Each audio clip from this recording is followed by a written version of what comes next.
Assalamualaikum warahmatullahi wabarakatuh. Kepada Bapak Ibu,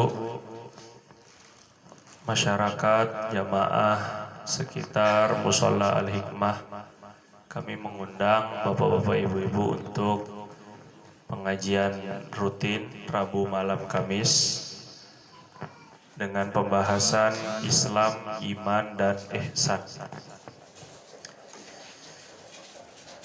Kita tawasul terlebih dahulu sebelum kita mulai kajian.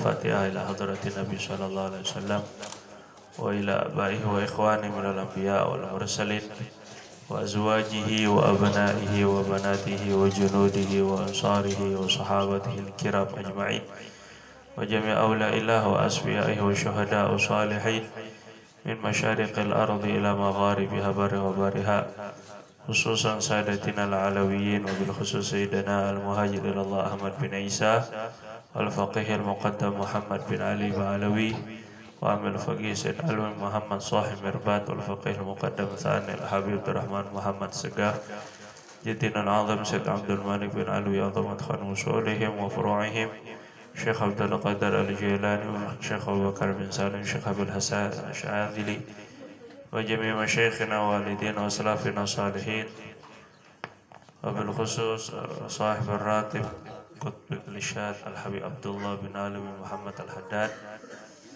binati anna Allah yu'li darajatihim fil jannah wa kathir mathubatihim wa yudha'if hasanatihim wa yahfazuna bijahi wa anfa'na bihim wa yu'id alaina wa awladina wa azwajina wa tullabina wa ikhwatina wal muslimin min barakatihim wa asrarihim wa anwarihim wa ulumihim wa nafahatihim fi dini wa dunya wal akhirah wa yashuruna fi zumratihim yawmal qiyamah wa binati anna Allah yashfi maradana wa amradana zahira wal batina wa maradana muslimin wa yarham mautana wa mautal muslimin khususan jaddatina Asna bint Siddiq wa yaj'al quburahum riyadul jinan wa yukrimuhum bil jannati wal abrar wa binati anna Allah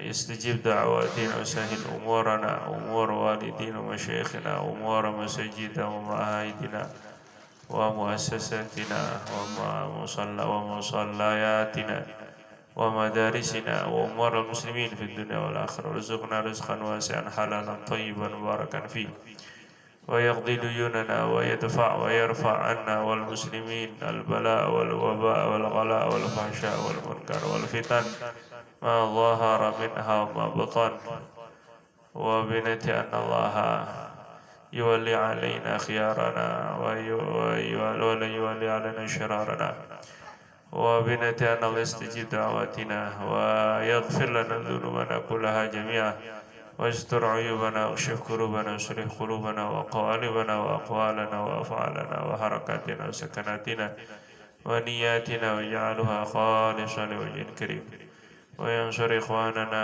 المجاهدين والمسلمين في فلسطين وفي كل مكان على هذه النيات وعلى كنة صالحة وعلى ما نوينا وعلى ما نوى مشايخنا ووالدونا وأسلافنا صالحون إلى حضرة النبي صلى الله عليه وسلم بألف ألف ألف الفاتحة.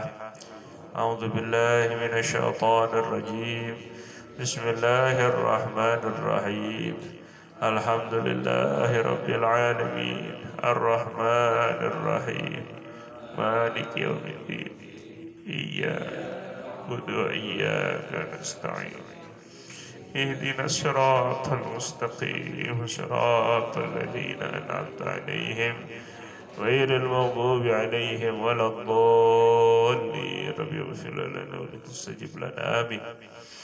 بسم الله الرحمن الرحيم.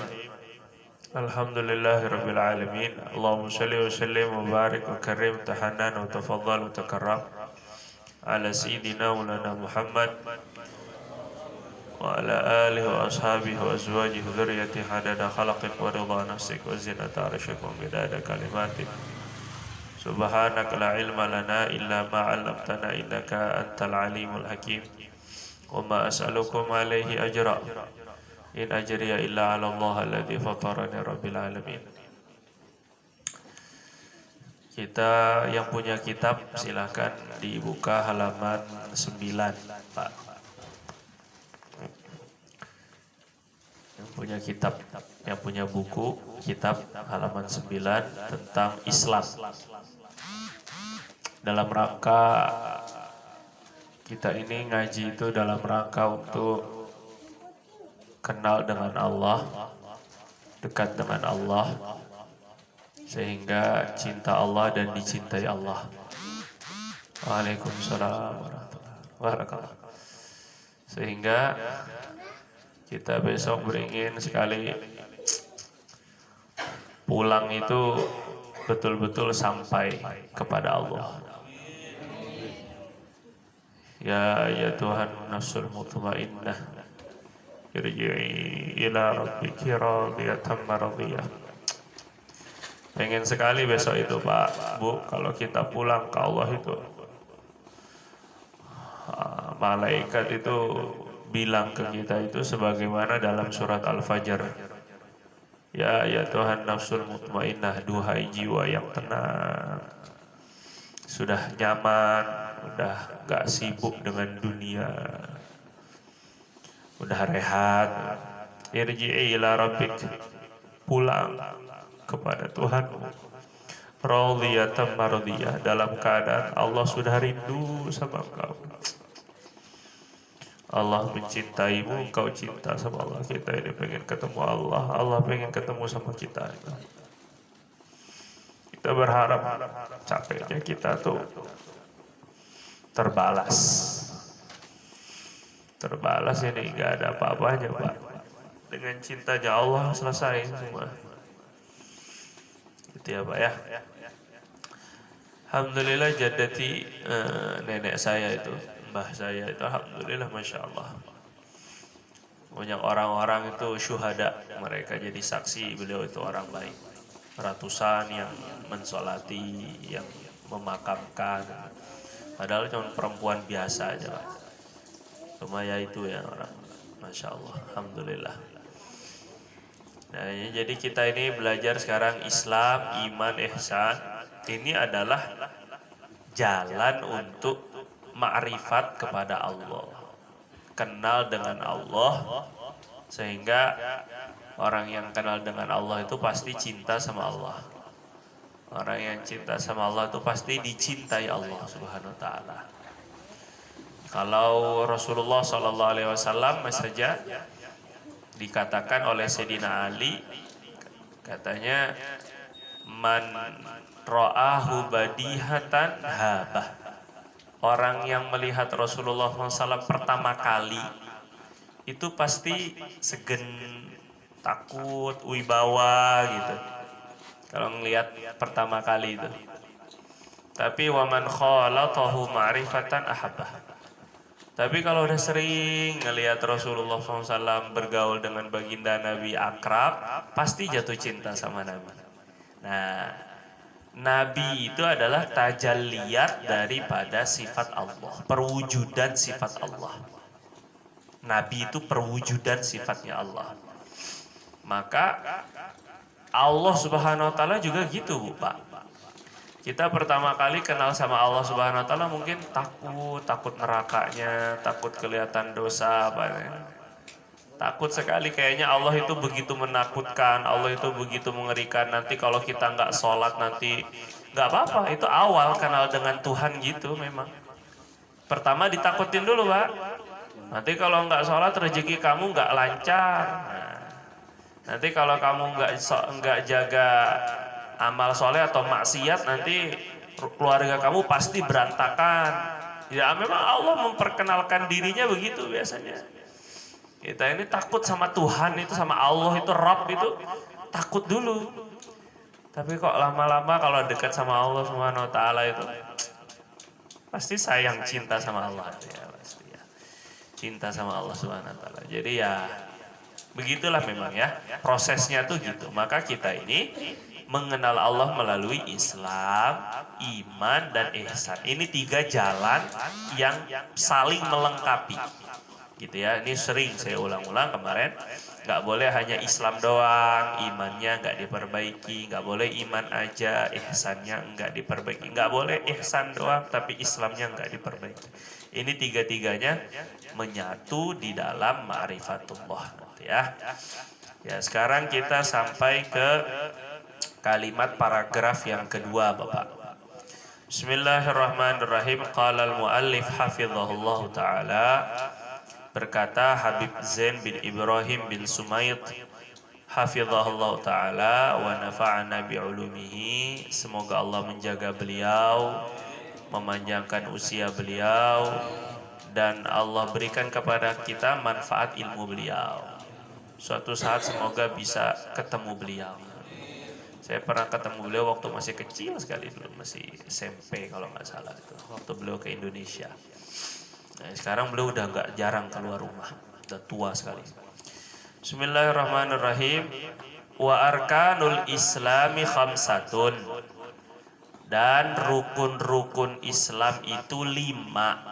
Nah, Pancasila itu sebenarnya ngikutin rukun Islam, Pak. Jadi memang benar-benar piagam Jakarta calon Pancasila itu memang ngambilnya dari Islam. Sebenarnya itu dulu ketuhanan yang Maha Esa dengan menjalankan syariat Islam, itu begitu bunyi piagam Jakarta itu. Cuma biasa ya, padahal kan bagi pemeluknya, menjalankan syariat Islam bagi pemeluknya. Nah, kok tapi yang kebakaran jenggot itu yang non Muslim. Ini enggak benar, enggak mau kalau Islam itu dijalankan. Padahal ya itulah karena salah paham aja, enggak ngerti. Nah, wa arkanul islamnya khamsah, rukun Islam itu 5. Wahia, apa itu sih rukun itu apa? Asalnya ini. Qawaiduhu, rukun Islam itu artinya kaedah. Kaedah atau pondasi-pondasi Islam.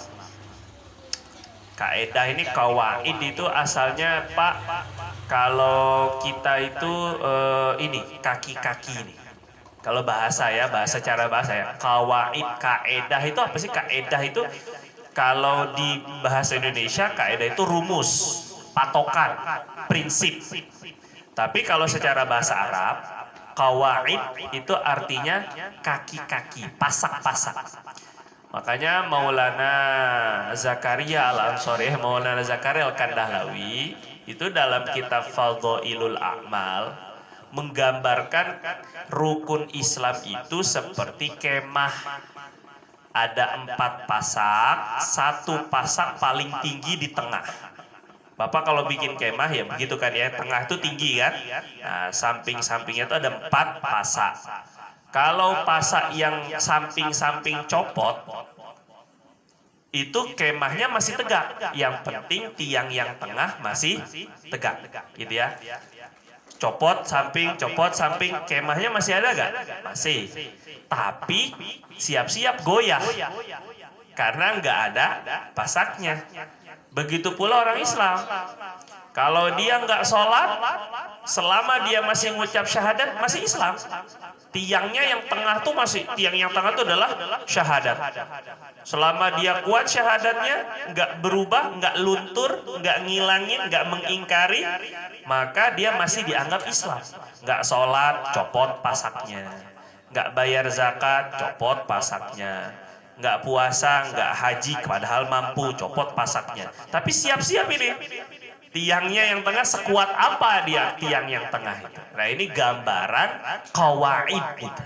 Arkan itu ruknun tuh artinya adalah, rukun tuh artinya secara bahasa artinya tiang. Rukun. Jadi rukun Islam tuh tiang-tiangnya Islam. Makanya sholat itu disebut as-sholatu imaduddin. Sholat itu tiangnya agama. Gitu. Padahal bukan hanya sholat yang agama, ya sholat ya tiang agama juga. Tapi paling khusus tuh itu ya. Terus qawaidu wama ini kayaknya ada yang keliru ini. Wamani itu gak ada bahasa Arabnya ya. Ma'anihu wa ma'anihi atau mahiyah itu bukan na tapi ha kalau mau juga. Wa mahiyatuhu itu juga.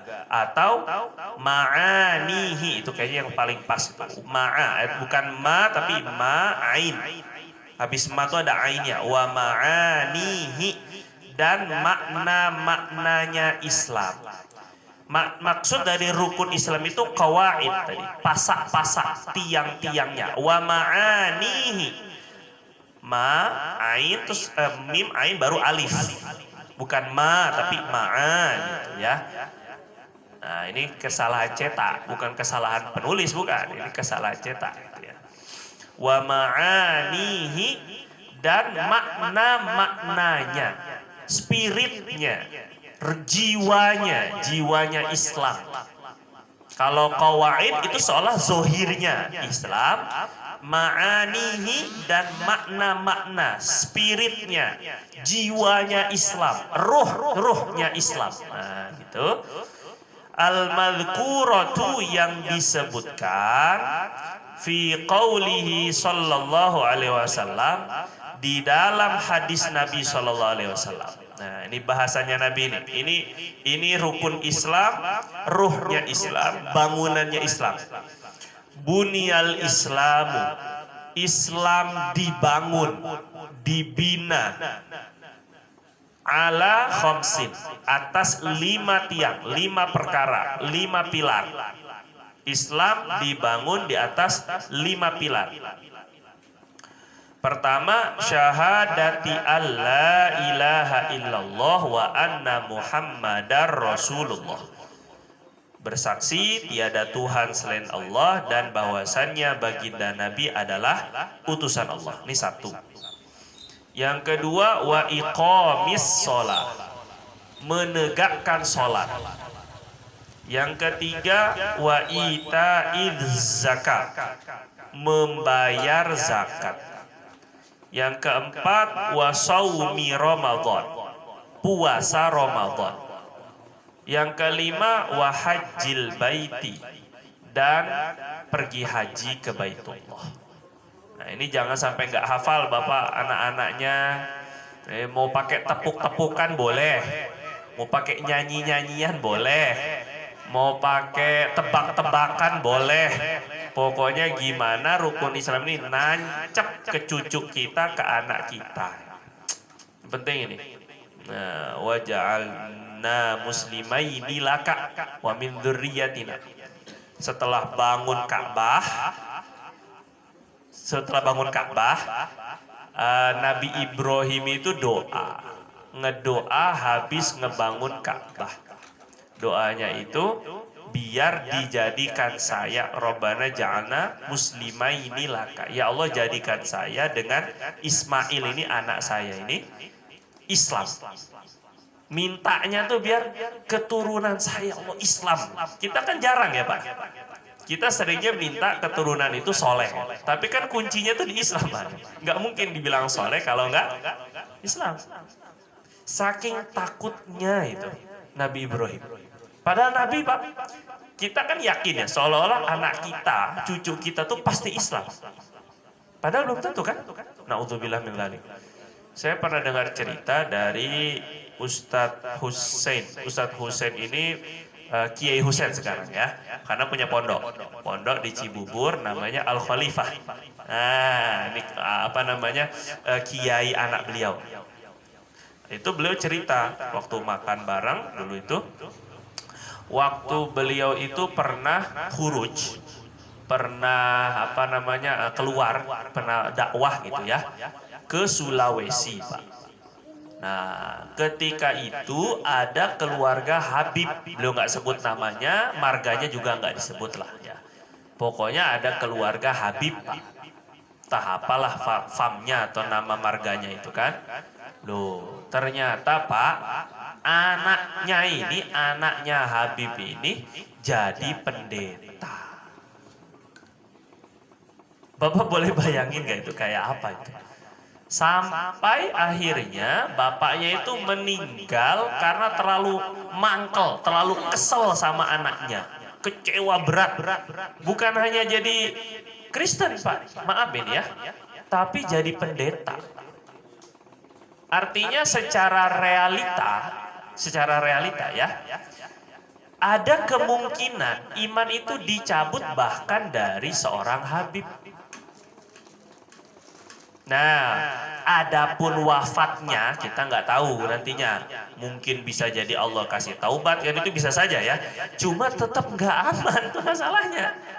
Makanya para anak-anak kiai, anak ustadz, anak-anak habaib, ini nggak boleh merasa aman kalau imannya itu nggak bakal dicabut Allah. Lah wong Nabi Ibrahim aja berdoa agar anaknya ini jadi Islam. Muslimaini laka wa min dzurriyyatina, keturunan kami Allah tolong jadikan Islam semua. Sampai doa dalam Quran itu wajnubni wa baniya an na'budal asnam. Doanya Nabi Ibrahim ini Bu, Pak. Ya Allah jauhkan saya dan keturunan saya jangan sampai kami menyembah berhala. Tuh coba ini, yang ngedoa Nabi, ngedoain keturunnya biar gak nyembah berhala. Kan ini luar biasa ini. Saking risaunya imannya dan Islamnya, keturunannya. Nah makanya hati-hati kita ini ya, jangan merasa aman keturunan kita itu akan terus Islam. Tapi naudzubillah jangan sampai ini, makanya harus benar-benar doa sama Allah Subhanahu Wa Taala ini. Putus pokoknya Pak, kalau udah keturunannya ada yang non muslim, murtad, naudzubillah, dan murtad adalah seburuk-buruknya tipe kekafiran. Nah ini ya, kalau ada orang kafir itu Kristen, Yahudi, yang sekarang ini macam-macam Zionisnya macam-macam itu. Kemudian ada juga yang Hindu, ada Buddha, Konghucu, ateis. Yang paling buruk dari semua jenis orang-orang kafir, murtad. Itu udah paling buruk. Murtadnya mau jadi apa aja terserah. Mau murtad itu dari Islam jadi gak beragama, dari Islam jadi Kristen, Islam jadi Hindu. Pokoknya murtad itu seburuk-buruk kekufuran. Itu syarru anwa'il kufur, itu murtad. Nah makanya ini penting, ini minta sama Allah Subhanahu Wa Taala biar Allah tetapkan iman kita kepada diri kita, keturunan kita, keluarga kita semuanya. Waduh, ini hati-hati Pak ya. Pertama ini penting. Jadi seringan-ringannya rukun Islam ini besar di sisi Allah Pak. Syahadati alla ilaha illallah wa anna muhammadar. Yang kedua sholat, yang ketiga zakat, yang keempat puasa, yang kelima pergi haji. Itu bagi yang mampu ya. Ini adalah rukun Islam. Jangan sampai nggak hafal, jangan sampai nggak ingat, jangan sampai lupa. Ini pokoknya rukun Islam ini 5 ini. Qala ahlul ilmi, berkata ulama berkata begini, inna hadhil arkanal khamsata, sesungguhnya rukun yang 5 ini, pilar Islam yang 5 ini, murtabitotun ba'duha bi ba'din, berkaitan satu dengan yang lain, saling berkaitan satu dengan yang lain. La yuqbalu min, tidak diterima dari, la yuqbalu, tidak diterima dari, amilin, seseorang yang beramal, tidak diterima dari seseorang yang beramal. Dia sholat saja, dia zakat saja gitu ya, dia puasa saja, ini berarti ya tidak diterima amalannya. Al-amalu, amalannya, biba'diha, dengan sebahagian yang lain, salah satunya saja, mengamalkan salah satunya saja, misalnya syahadat doang, sholat doang misalnya, atau puasa doang, hatta ya'mala biha kullah, hatta ya'mala biha kullah, sampai ia mengamalkan semuanya. Termasuk bagi yang mampu nggak pergi haji, ini masih tergantung, ini masih ngatung-ngatung, ini sholatnya, zakatnya, puasanya, ini masih terkatung-katung. Wa man tarokaha, orang yang meninggalkan rukun Islam ini, au syai'an minha, atau sedikit daripada rukun tersebut. Enggak semuanya, dia tinggalkan satu aja. Saya sholat, saya puasa oke, zakat oke, syahadat oke, tapi nggak mau sholat. Nah ini syai'an minha, satu aja ditinggalkan, jahidan liwujubihi, karena mengingkari kewajibannya, faqad kafaro, maka dia kafir, murtad. Sholat wajib nggak? Enggak. Wah, ini murtad. Karena keyakinannya meyakini yang wajib menjadi tidak wajib. Jelas ya? Nah, ini. Hati-hati ini. Meyakini ini salah yakin itu bisa jadi kafir. Nah, waman taroka, orang yang meninggalkan ghaira syahadataini, selain dua kalimat syahadat, min ghairi juhudin, tanpa pengingkaran.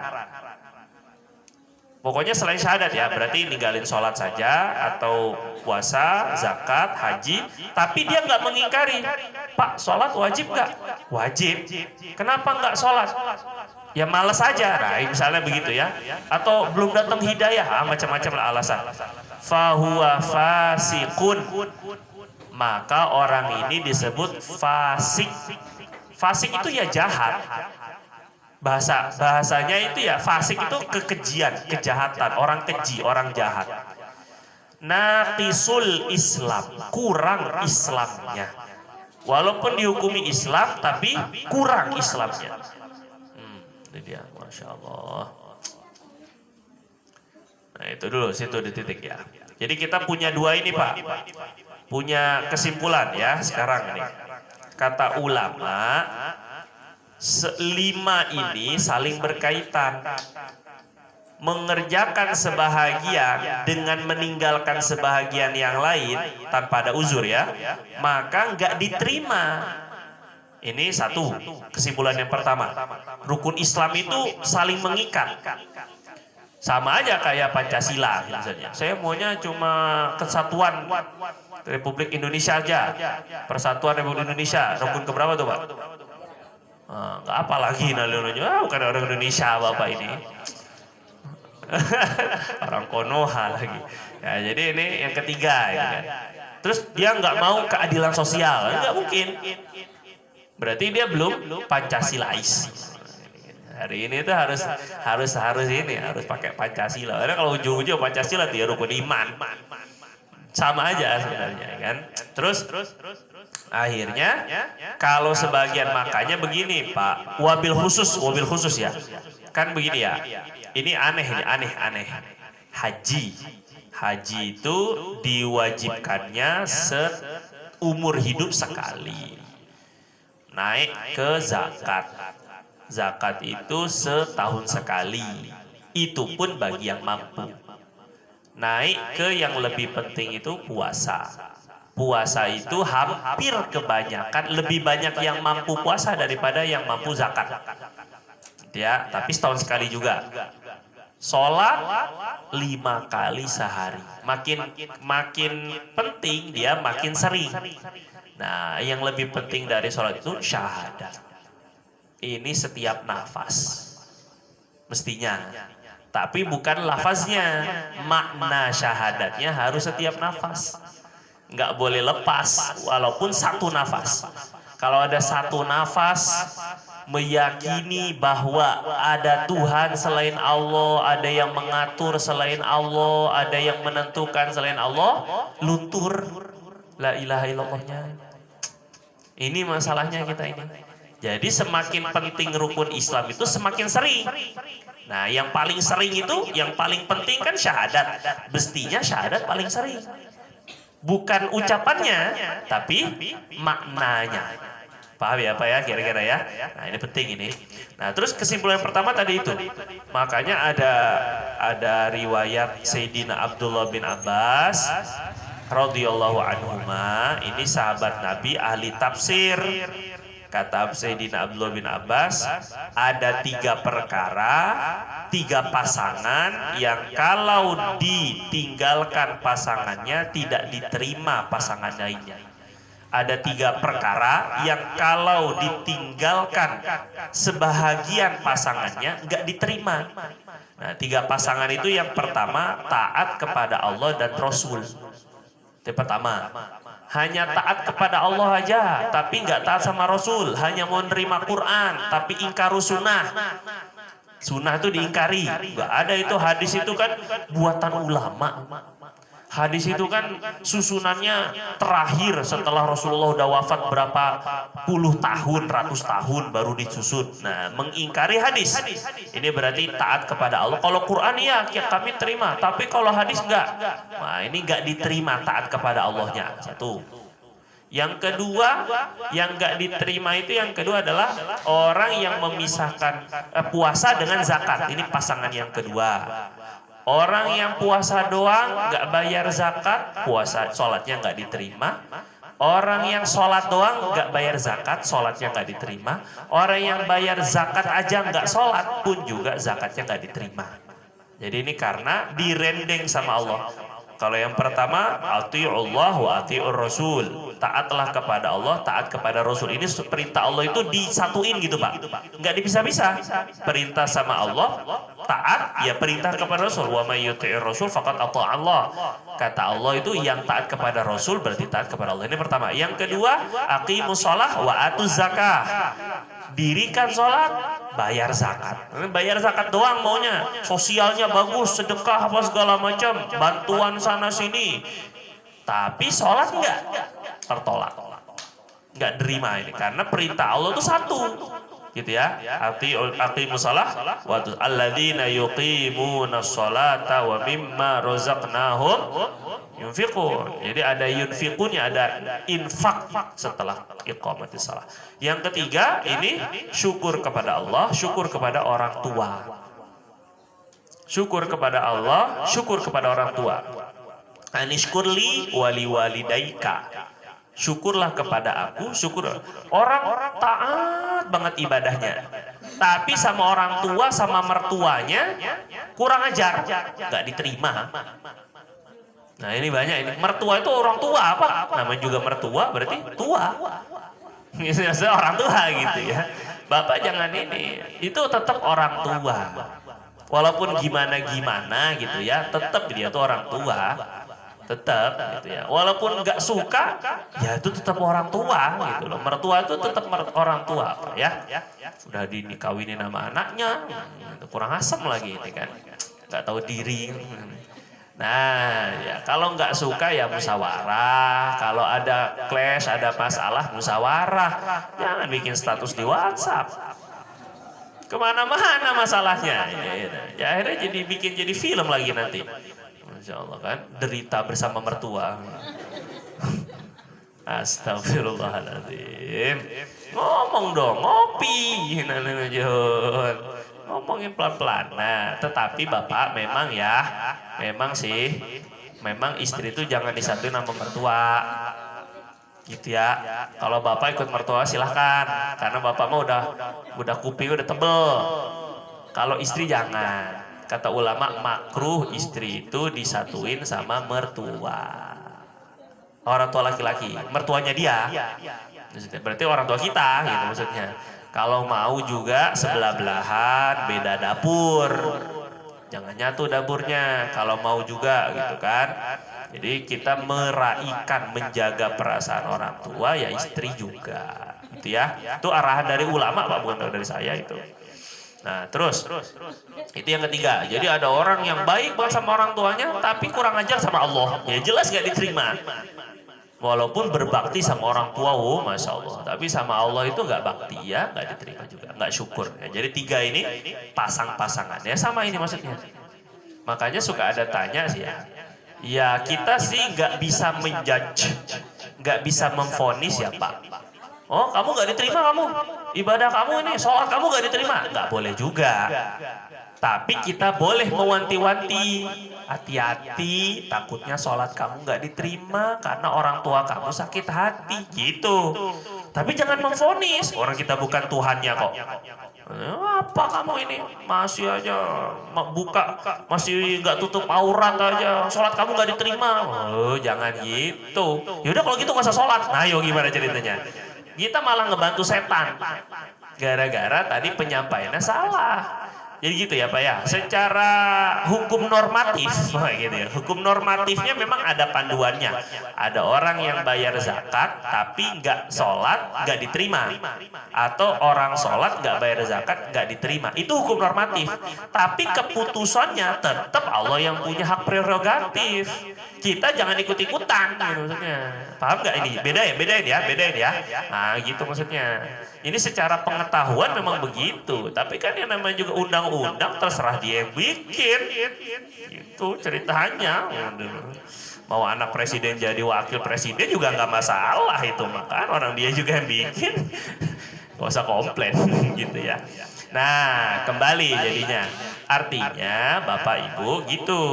Kadang kalau puasa Ramadan, ada orang puasa tapi nggak sholat. Nah ini kan sering ditanyain gitu ya. Ada orang puasa tapi nggak sholat, tuh saya sering ditanyain kayak gitu tuh. Terus gimana itu? Ya tetap nggak sholatnya dosa, puasanya dapat pahala insya Allah. Masalah diterima nggak diterimanya terserah Allah. Cuma kalau kata Nabi mah pakai mah. Gitu ya. Kalau kata Nabi begini, malam kata Nabi SAW itu, man lam yada' qaula zur wal amala bihi falaysa lillahi hajatun min atshihi wa ju'ihi atau min an yada'a ta'amahu wa syarabah. Kata Nabi, Allah itu enggak bakal butuh, enggak nerima orang yang puasa tapi dia tidak meninggalkan ucapan dusta atau perbuatan dusta. Ucapan dusta atau perbuatan dusta. Dia lapar, dia ausnya tuh sama Allah tuh nggak butuh gua. Allah SAW tuh begitu. Bahasa Nabi ini, Allah itu nggak butuh dengan lapar dan hausnya orang yang ketika dia puasa nggak meninggalkan dua perkara. Berkata bohong, dusta, dan berbuat dusta. Qaula zur wal amala bihi. Nah sekarang ada orang ngaku Allah itu Tuhannya, yang ngasih rezeki Allah, tapi kok ninggalin sholat perintah Tuhannya. Itu bohong apa enggak? Bohong. Nah jadinya dari hadis itu secara hukum normatif ya, kalau dilihat dari hadis tersebut, orang yang puasa saja tapi meninggalkan sholat itu sama dengan berarti pengakuan Islamnya bohong. Kalau bohong kata Nabi puasanya nggak diterima. Paham nggak sampai sini? Ya gitu ya. Nah, kita boleh kasih wanti-wanti itu. Hati-hati, ente kalau nggak sholat takutnya puasa ente nggak diterima. Tahu gitu ya. Tapi menjudge, menghakimi orang ini nggak diterima kamu ini. Jangan. Rahmat Allah lebih luas daripada pemikiran kita yang sempit. Paham ya? Begitu lebih kurang. Ini bedakan. Nah, terus. Jadi ini kata beliau, ulama bilang 5 ini berkaitan, ikat, jangan, nggak bisa dipisah-pisah, nggak bisa milih-milih. Ini bukan pilihan. Nah ini perintah 5-5-nya. Terus, nah yang kedua, kesimpulan yang kedua, bagaimana kalau ada yang meninggalkan salah satu dari rukun iman? Islam, ada yang meninggalkan dari rukun Islam, maka dibagi dua, gitu ya, dibagi dua dulu. Apakah meninggalkannya karena mengingkari kewajibannya atau karena sebab lain, alasan lain, gitu ya? Ya malas, ya apalah macam-macam, nggak tahu lah macam-macam ini ya. Kalau dia meninggalkannya karena juhud, karena mengingkari kewajibannya, dia nggak menganggap itu wajib, berarti lepas Islamnya, kafir langsung. Ngapain sholat? Nah misalnya, emang sholat wajib? Nah ini misalnya, emang sholat gak wajib? Enggak, nah berarti udah jadi murtad. Naudzubillah min dzalik. Gitu ya Pak ya. Makanya hati-hati nanya sama orang tuh, takutnya bertanya membuat orang jadi wajib, menjadi murtad. Udah tahu nggak sholat, Bapak jangan nanya, emang sholat wajib? Menurut kamu sholat masih wajib nggak? Itu menjebak orang, takutnya dia bilang enggak, jadi murtad jadinya ya. Mendingan gak usah ditanya, Pak. Dakwahi aja maksudnya, ajak aja, gitu maksudnya. Menjebak orang jadi murtad. Mampus loh, gitu. Enggak begitu, jangan gitu ya. Ini hati-hati, makanya nanya itu jangan bertanya prinsipnya sholat wajib atau enggak. Jangan, itu jangan. Karena takut nanti ketahuan kemurtadannya. Kan kalau misalnya dia nggak ngomong sholat itu wajib apa enggak, dalam hati aja, kita kan nggak tahu. Jadi dihukumi masih Islam. Nah, ini kalau di negara Islam ini mah. Kalau di negara Islam itu dia atau di yang negara yang mempraktekkan hukum syariat, orang yang nggak sholat, nggak bayar zakat, nggak puasa Ramadan, padahal mampu, ya nggak ada uzur ini ya, nggak, khususnya sholat. Sholat mah nggak ada kata nggak mampu. Bab selama masih ada akalnya, masih wajib sholat, gimana pun caranya. Tiduran kek, merem kek, pakai apa kedipan mata kek, pakai anggukan kepala doang, bahkan pakai hati doang. Itu udah menggugurkan kewajibannya, gitu kan? Apalagi kalau selama masih ada akalnya, berarti masih wajib. Nah, maka kalau dia disuruh sholat, ini kalau hakim yang manggil sholat, enggak sholat juga, ditunggu sampai waktu berikutnya. Suruh sholat, enggak sholat juga, dikasih dakwah, dikasih motivasi apa ancaman, enggak juga sholat. Maka dihukumi, terakhir baru nanya hakimnya, kamu masih meyakini wajibnya sholat apa enggak? Gitu nih, ini yang nanya gitu hakim, bukan bapak. Gitu ya. Jadi kata hakim, kamu masih mewakili saudara tidak sholat, kenapa? Ya karena menurut saya sudah sampai kepada ma'rifatullah sehingga sudah tidak wajib sholat, begitu lebih kurang. Saya udah langsung ingat sama Allah Subhanahu Wa Taala tanpa perlu sholat. Jadi nggak wajib menurut kamu? Iya, sudah tidak wajib bagi orang-orang semisal saya gini. Yang kayak gini nih berarti dihukumi murtad, nanti dihukum mati. Gitu ya. Dan jenazahnya tidak boleh disolati, tidak wajib dimandikan, itu murtad. Nggak boleh dikubur di pekuburan kaum muslimin. Tapi kalau dia bilang, aduh saya males lah, apalah alasan selain mengingkari kewajiban, tetap dihukum mati. Orang yang nggak sholat itu hukumannya dihukum mati. Sebenarnya itu ancaman aja, Pak. Kan bisa saja dia sholat pura-pura kan, mudah. Yang penting sholat gak lu? Sholat, udah nggak jadi kan? Gitu aja yang penting. Yang penting dia masuk surga, itu aja yang penting. Jangan ngelihat gini, hukum Islam itu kejam sekali itu, tidak manusiawi itu. Memang kita bukan manusiawi sih, kita mah ilahi. Hukum Islam itu bukan manusiawi kan, maksudnya itu kan sesuai dengan apa yang dimaui manusia gitu kan. Kita bukan, kita mah ilahi, samawi kita ini, bukan manusiawi kita. Hukum-hukum Islam maksudnya. Jadi nggak konteksnya nggak begitu. Kita melihatnya orang nggak sholat itu kata Nabi satu sholat yang ditinggalkan 80 tahun neraka, satu harinya 1000 tahun. 80 tahun neraka bukan 80 tahun dunia nih ya. Satu harinya 1000. Berkali aja tuh berapa ratus ribu. Itu satu sholat. Daripada masuk neraka, lebih baik diancam dibunuh. Ancaman aja sebenarnya. Soalnya dia sholat. Ya sudah kan nggak jadi dibunuh kan. Yang penting dia sholat. Nah itu kalau ngelihatnya iman dengan mata kacamata iman, nggak ada istilah kejam lah, hukum Islam itu nggak toleransi lah. Nah, ini hanya kepada orang Islam. Orang Kristen nggak sholat emang kita nggak suruh. Emang kita nggak bakal ganggu mereka, jadi tenang aja begitu ya. Nah kembali. Tadi kemana-mana ini jadinya. Nah jadi hakim tuh nanti nanya, kalau nggak sholatnya gara-gara malas dibunuh, tapi jenazahnya masih diperlakukan seperti orang Islam. Itu bedanya ya, fasik sama kafir, itu bedanya. Jadi tetap dimandikan, tetap disolati, tetap dikuburkan di pekuburan kaum muslimin. Tetap semuanya, tetap didoakan, tetap orang yang nggak sholat itu. Yang penting jangan sampai mengingkari kewajibannya. Itu aja yang penting. Dah ya, sampai situ dulu, sampai waman atabiha. Sampai situ dulu Pak ya. Nah, waktunya dikit-dikit aja Pak ya, ngajinya. Semoga manfaat. Ya, berikutnya. Di halaman iman Pak, iman sedikit-sedikit aja ini karena kita mau ada tanya jawab. Iman di halaman 85 Pak.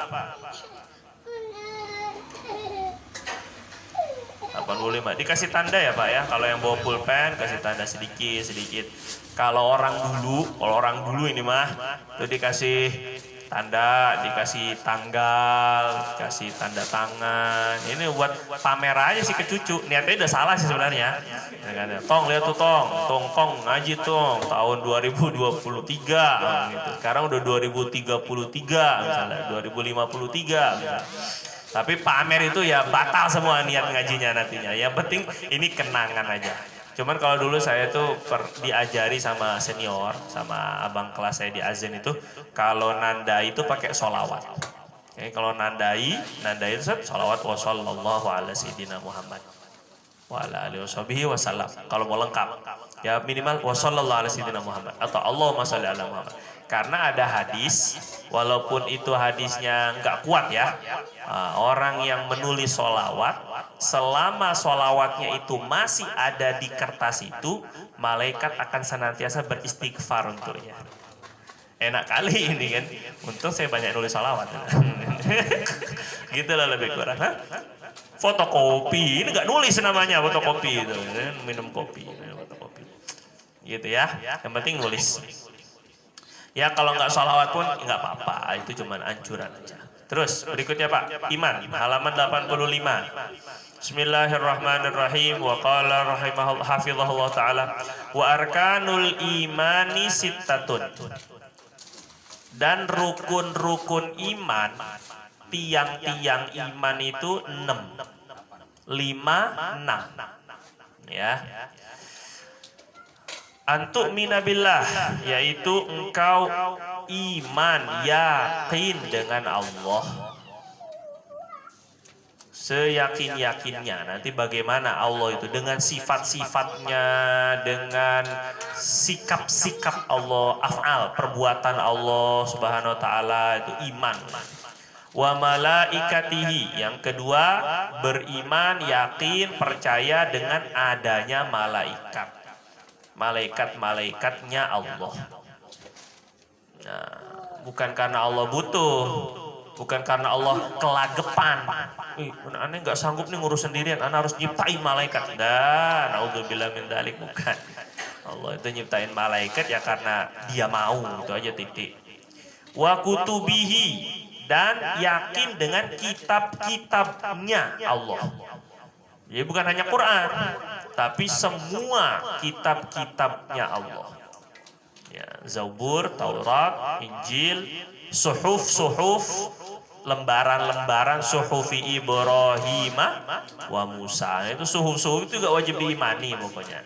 Itu ya. Cuma ya zaman sekarang ya sudah nggak otentik, udah nggak asli, itu aja. Yang keempat, warusulihi, dan rasul-rasulnya.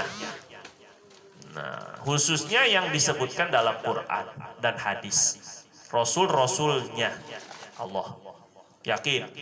Jadi rasul mereka ya rasul kita juga. Yesus itu, atau lebih tepatnya Isa itu ya nabi kita gitu. Kita memuliakan beliau. Wal yaumil akhir, yang kelima, dan hari akhir, hari kiamat.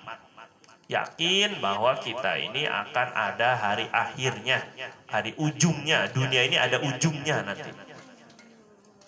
Yang terakhir, yang keenam, wabil qadari, dan yakin dengan keputusan Allah. Qadar itu artinya ukuran, ketetapan. Pokoknya sama Allah itu udah diukur dengan presisi, tepat. Nggak mungkin Allah ngasih takdir yang nggak sesuai, itu nggak mungkin. Nggak mungkin. Mau itu bentuknya nikmat, berarti ya sesuai emang. Allah yang mau segitu ukurannya. Khairihi, baiknya, takdir baik maksudnya, ketentuan Allah yang baik. Wa syarrihi, dan ketentuan Allah yang menurut kita tidak baik. Menurut Allah semuanya baik. Menurut kita aja sebagian takdir itu tidak baik. Minallahi ta'ala, semuanya dari Allah.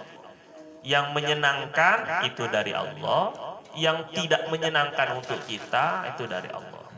Dan hanya ini, rukun iman ini yang bikin kita itu tenang hidup. Nah ini aja gitu ya. Tenang hidup itu ya karena kita ini ada Allah. Tenang hidup itu ya karena nggak merasa sendirian, orang kita ini bersama malaikat terus. Tenang hidup itu ya karena kita ini punya panduan hidup, yaitu kitab-kitab Allah. Tenang hidup tuh kita punya guide, punya punya pemandu hidup, yaitu para rasul-rasul Allah. Tenang hidup itu karena nanti ada balasan hidup, baik-baik ataupun buruk, itu hari kiamat. Tenang hidup itu ketika yakin semuanya sudah ditetapkan oleh Allah. Tenang, nggak ada orang beriman tuh bunuh diri, bundir, asas netizen ini, netizen. Nggak ada sebenarnya. Orang beriman tuh kalau imannya benar itu nggak ada frustasi, nggak ada stres. Orang stres itu karena imannya hilang. Orang frustasi, orang apalagi stres, orang apalagi gila karena takdir, karena nggak yakin sama takdir, akhirnya gila, mikirin gimana, akhirnya gila, gimana jadi gila. Nah gitu. Ini gara-gara itu. Jadi nggak ada orang iman itu. Orang iman itu udah pasti. Huwallazi anzala sakinata fi qulubil mu'minin. Dia Allah yang menurunkan ketenangan di hati orang-orang beriman. Syaratnya kalau mau tenang itu imannya diperbaiki. Ya Rabbah, ini penting ini. Ya, kita ini mencari ketenangan kemana-mana, kemana-mana healingnya. Tapi lupa sumber ketenangan itu dari iman. Kita ini. Karena imannya itu diperbaiki. Kalau sampai nggak tenang ini, waduh, ini pasti ada iman saya yang hilang. Terakhir, Ibu, Bapak, buka halaman 94. Nah, sekarang ini masuk ke ihsan. Cepat hatam ini ya. Mana satu baris kok cepat hatam gimana? Jadi ihsan ini yang ketiga. Nih, ihsan itu kemarin itu artikan memperbaiki ibadah dan melaksanakan ibadah sesuai dengan cara yang diperintahkan Allah, berupa khusyuk, khudu, ikhlas, hudur, merasa dilihat Allah, merasa seolah melihat Allah. Wa mimma yahmilu ala dzalika. Di antara faktor sebab yang membuat muncul sifat ihsan. Jadi ihsan itu apa kemarin? Ihsan itu memperbaiki ibadah, melaksanakan ibadah sesuai dengan apa yang Allah mau. Itu ihsan, memperbaiki ibadah. Seolah-olah melihat Allah atau dilihat Allah. Kan intinya itu aja kan ihsan. Minimal Shopee, minimal sekali di sholatnya dulu deh gitu ya. Minimal sholat, ibadah paling sering kita ini, paling pokoknya ibadah itu sholat dulu deh. Nah, apa yang bisa membuat khusyuk, ketenangan, ketundukan hati, hudu, ketundukan fisik, ikhlas, berharap hanya balasan dari Allah, hudur, merasa menghadirkan keagungan Allah. Nah ini yang membuat bisa ihsan itu apa? Nah ini diantaranya wa mimma yahmilu ala dzalik. Dan diantara faktor sebab yang membuat adanya sifat ihsan itu istihdaru jalalillah, menghadirkan jalalillah, keagungan Allah. Menghadirkan keagungan Allah wa 'azamatihi, dan kemuliaan Allah. Menghadirkan kebesaran Allah dan keagungan Allah, atau keagungan Allah dan kemuliaan Allah. menghadirkan keagungan Allah. Lah, ndak bisa Pak tiba-tiba ini muncul keagungan Allah kalau enggak kenal lewat iman itu. Kembali berarti. Nggak bisa kenal agung gini Pak. Bapak mengagungkan bos karena Bapak tahu itu bos Bapak. Pemimpin kita, terus kita agungkan ya karena kita kenal. Tapi dia di mata orang yang nggak kenal, apa diagungkan? Ya enggak. Biasa aja kan, karena nggak kenal. Kata orang-orang yang kenal dengan artis, oh itu artis itu. Yang nggak kenal, siapa gitu kan? Nggak ada pengagungannya. Orang nggak ada takzim, jalal, ijlal itu nggak ada. Kalau nggak ma'rifat, kalau nggak kenal dulu. Nah, begitu ini. Maka untuk menghadirkan jalalillah wa azamatihi, keagungan Allah dan kemuliaan Allah. Maka lihat semampu apa Allah Subhanahu wa taala mengatur hidup kita. Coba lihat, gimana Allah itu mengatur tumbuhnya rambut, mana yang panjang, mana yang segitu-gitu aja. Mengatur bagaimana pertumbuhan tulang, mana yang tambah tinggi, mana. Ini tulang juga nih, gigi itu tulang Pak. Coba kalau bertumbuhnya sama kayak badan kita ini kan. Nggak, kayak apa coba, ini nggak bisa mingkem kan. Ini contohnya. Semampu itu bagaimana kita tidur itu tetap organ itu tetap jalan itu. Itu tafakur menghadirkan ma'rifah. Tafakur itu memikirkan keagungan Allah, itu akhirnya jadi faham. Apalagi kalau semakin banyak membicarakan kebesaran Allah.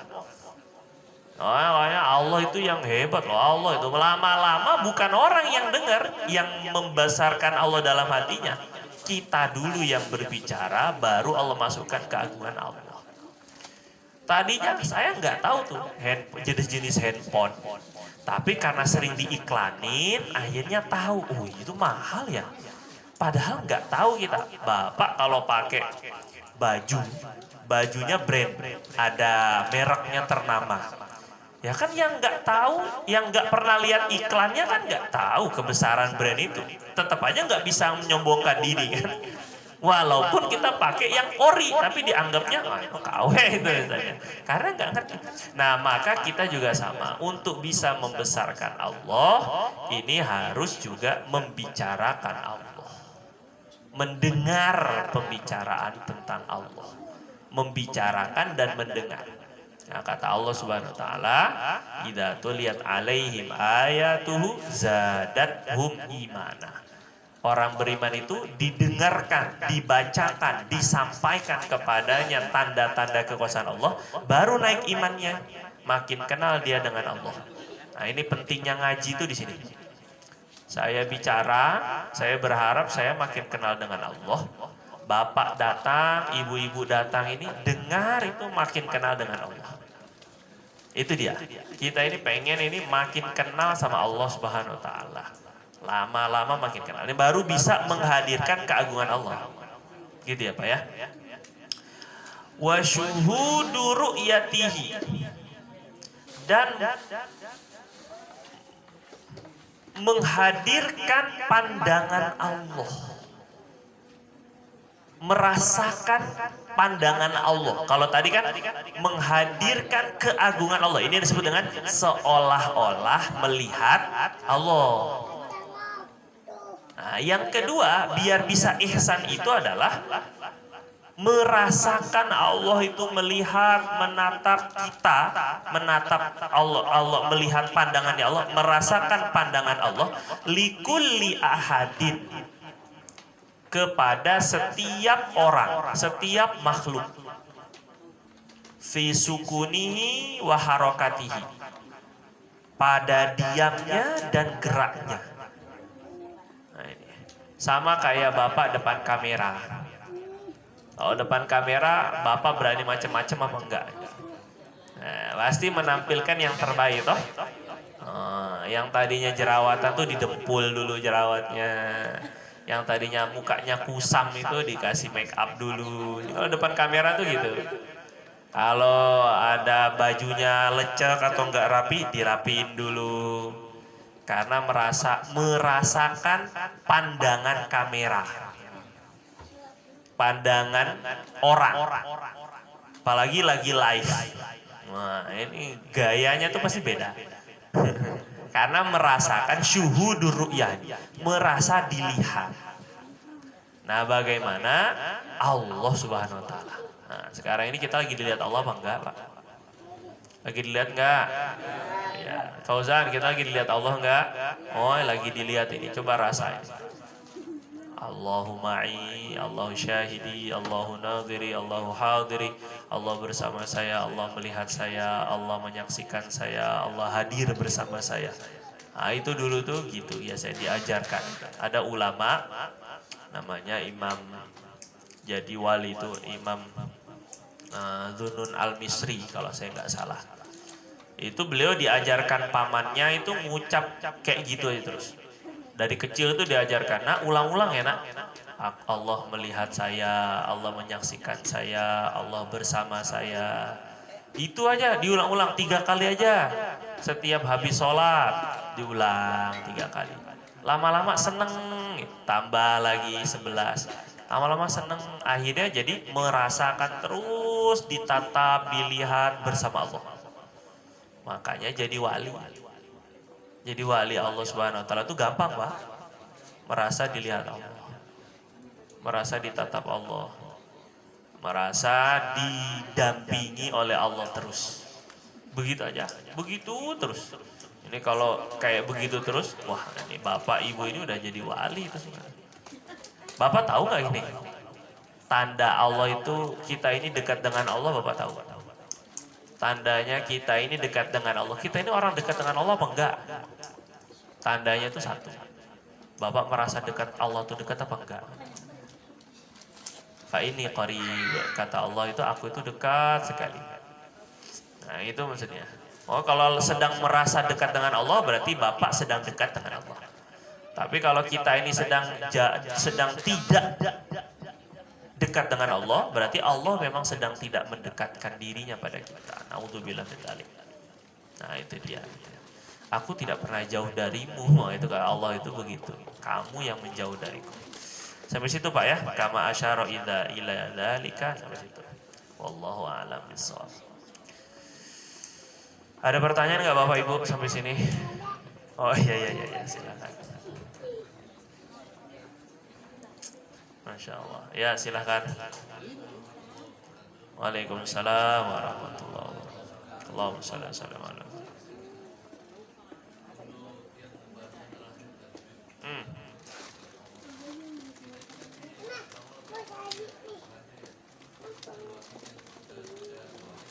Dikasih.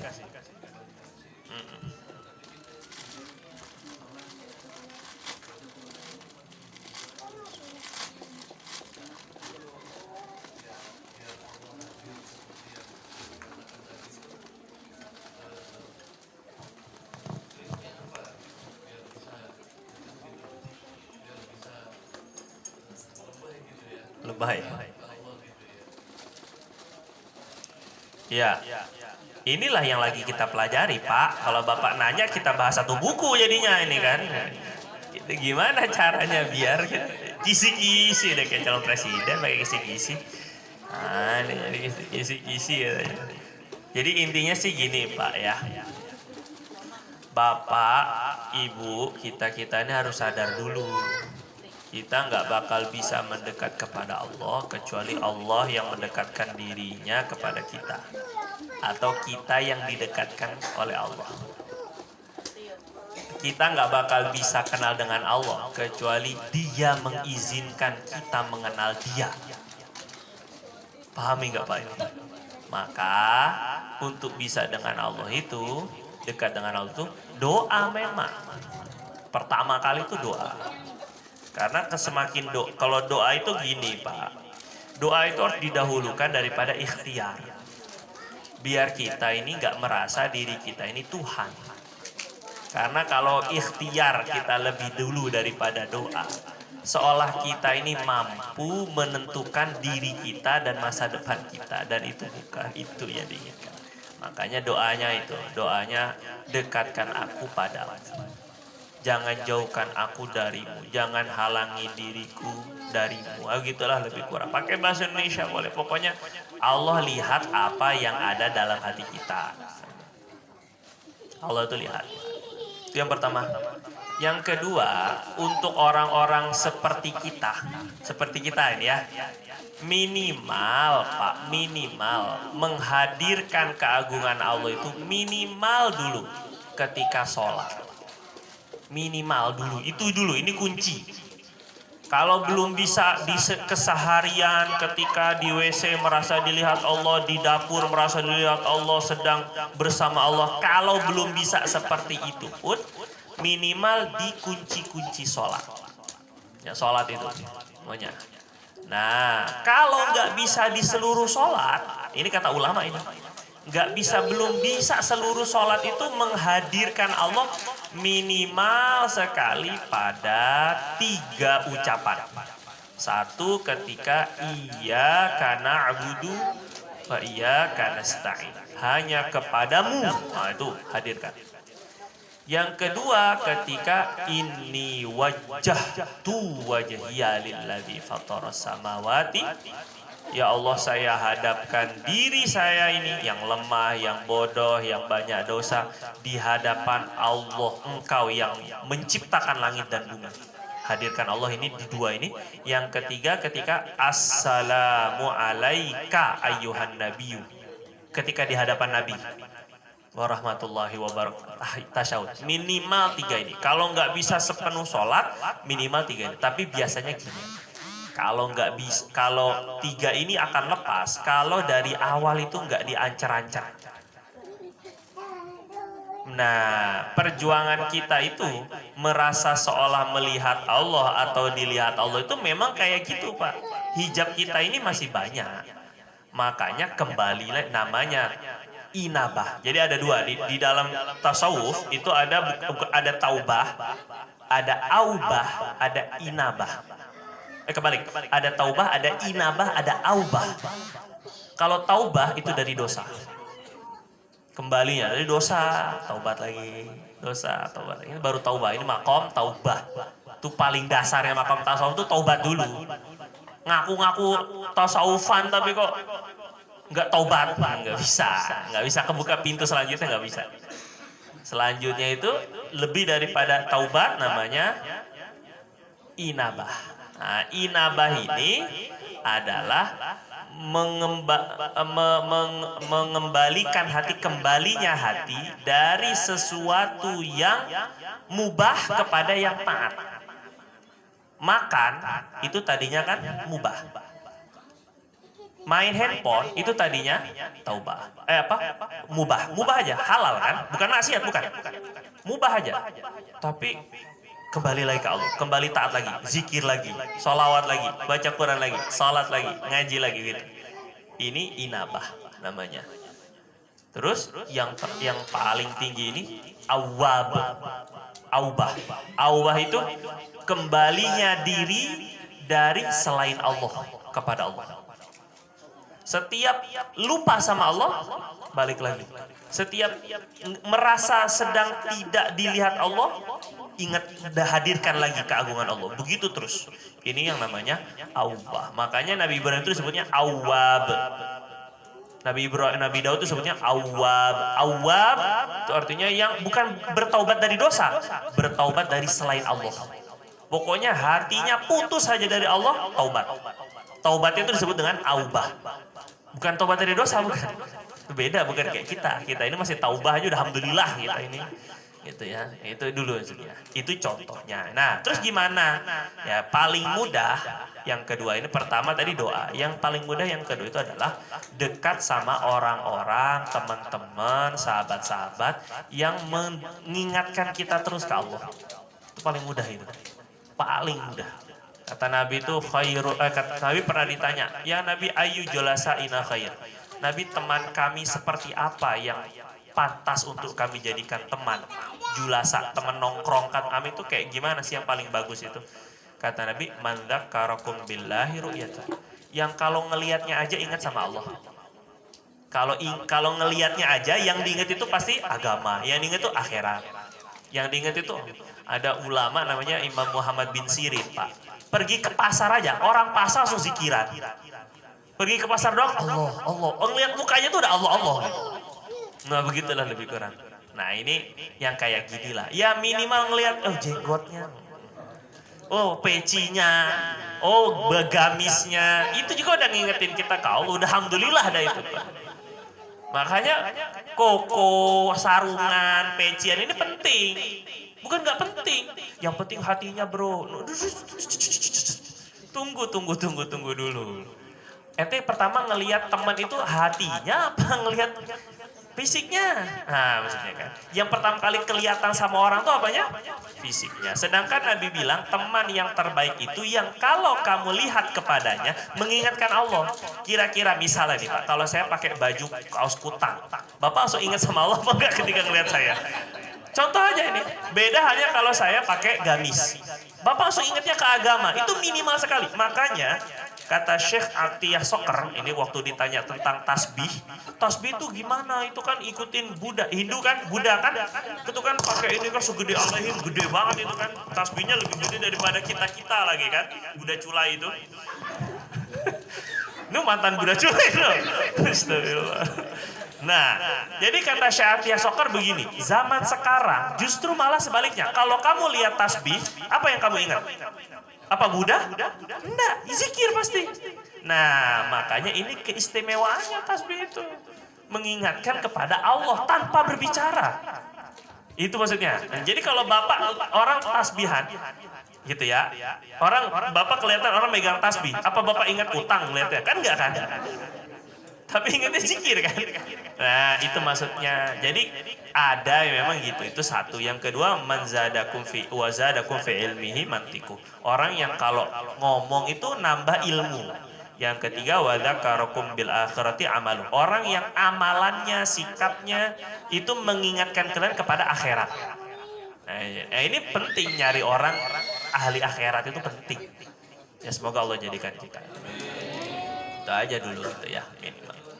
Udah kebanyakan. Orang dalam nanti aja. Ayo Pak. Tar dulu. Skip. Waalaikumsalam warahmatullahi wabarakatuh.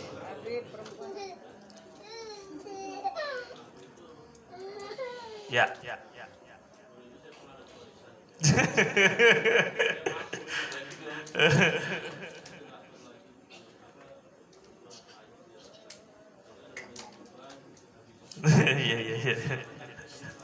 Aduh. Mampu lagi. Ya. Iya Pak, memang begini Pak ya. Haji itu tidak wajib bersegera, bahkan bagi orang yang mampu. Kalaulah kita mampu, kita nggak langsung pun, itu nggak kena dosa. Nggak kena dosa. Cuma kalau meninggal, bermasalah. Gitu ya. Ketika sengaja menunda-nundanya, beda cerita kalau mungkin kelibat utang sampai menghabiskan warisannya dan sebagainya yang seperti itu.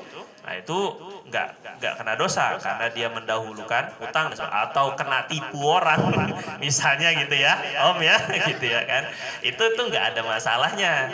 Tapi kalau sengaja ini kan, terus nunda ntar aja, akhirnya keburu habis Pak. Namanya duit Pak. Kata Allah juga dunia tuh kayak air. Wadrib lahum masalal hayatid dunya kamasalima. Ini itu seperti air memang. Dunia tuh cepet banget ngalirnya gitu. Perasaan kemarin megang, sekarang udah gak kepegang lagi gitu ya. Daripada kepegang gak jelas, ngalirnya udah alirin aja lah. Daripada kepegang juga gak bisa gitu kan. Nah bapak-bapak, ibu-ibu, jadi gak dosa. Bapak nggak dosa, walaupun dulu pernah mampu. Nah, cuma ya semoga Allah berikan kita haji dan umroh, amin. Nah, kalau ketika itu mungkin belum tahu kewajibannya, belum paham hukum hakamnya, insya Allah Allah maafkan. Yang penting Bapak terus usaha dan doa. Doa dan usaha, kebalik. Doa dan usaha untuk bisa haji dan umroh. Gitu ya, minimal begitu maksudnya ya, itu sudah minimal sekali. Terakhir. Ibu-ibu mau nanya? Oh, diwakili, Masya Allah. Suara ibu-ibu nih ya. Hidup emak-emak gitu. Mewakili suara rakyat. Waalaikumsalam.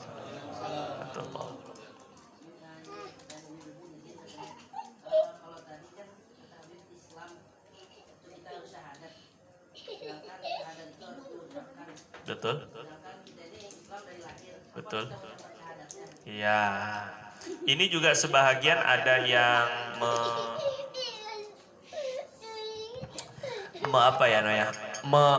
memanfaatkan gitu ya. Gitu ya, seolah-olah kamu itu kalau belum ikut kelompok saya, karena ini kamu ikut kelompok saya baru, ini syahadatullah. Biasanya ini ada gitu, dimanfaatkan. Karena sebelumnya kan kamu nggak pernah mengucap syahadat, gitulah lebih kurang ya. Nah, ini sudah dijawab sama baginda Nabi SAW dalam riwayat Muslim.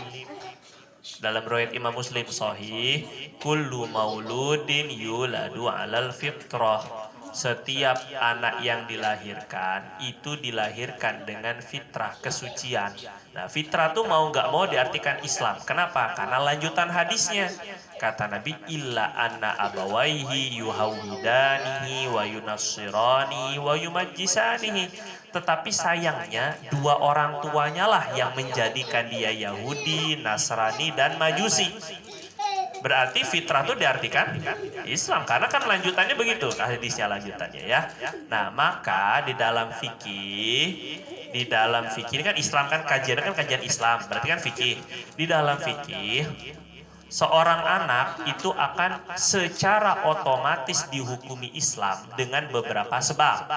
Pertama, dilahirkan dari salah satu orang tua yang muslim.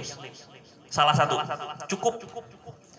Ada, walaupun ya terlepas apakah nikahnya sah atau tidak sah. Yang jelas kalau ada salah satu yang muslim, anaknya itu dihukumi secara otomatis muslim.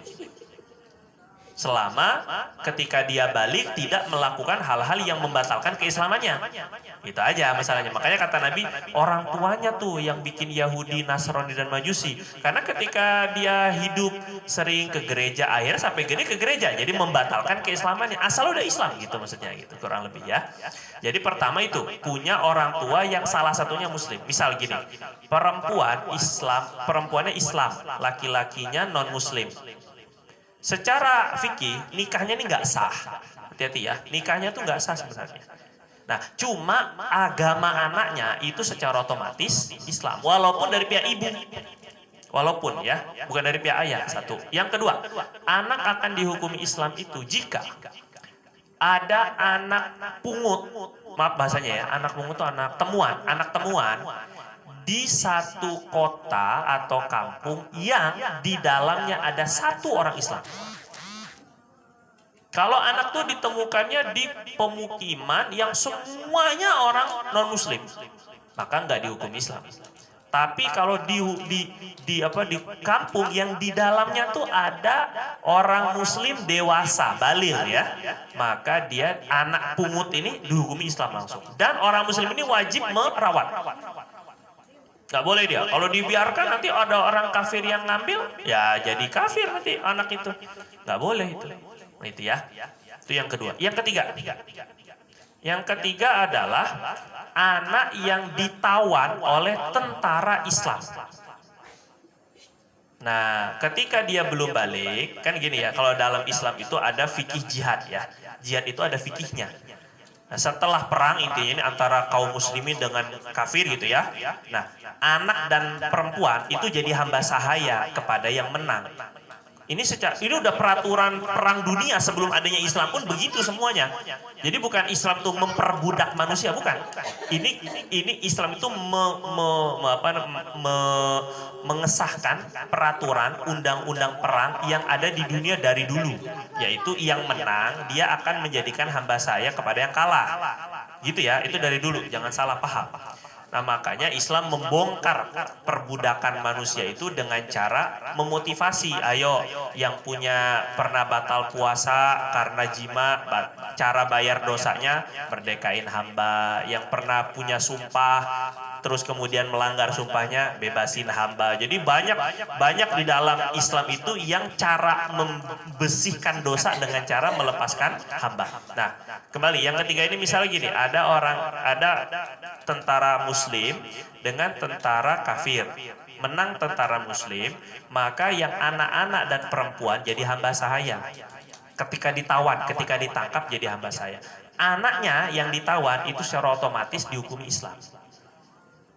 Ya, kecuali kalau dia memilih untuk tidak muslim. Jadi 3 ini asbab dalam fikih yang mau jadi. Maka Bapak Ibu nggak perlu syahadat ulang.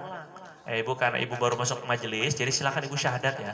Loh, berarti sekarang selama ini saya belum, ya kan biasanya begitu ya. Jadi nggak ada disuruh syahadat ulang tuh nggak ada gitu, ya. Apalagi merasa seolah-olah di luar kelompoknya itu nggak sah Islamnya.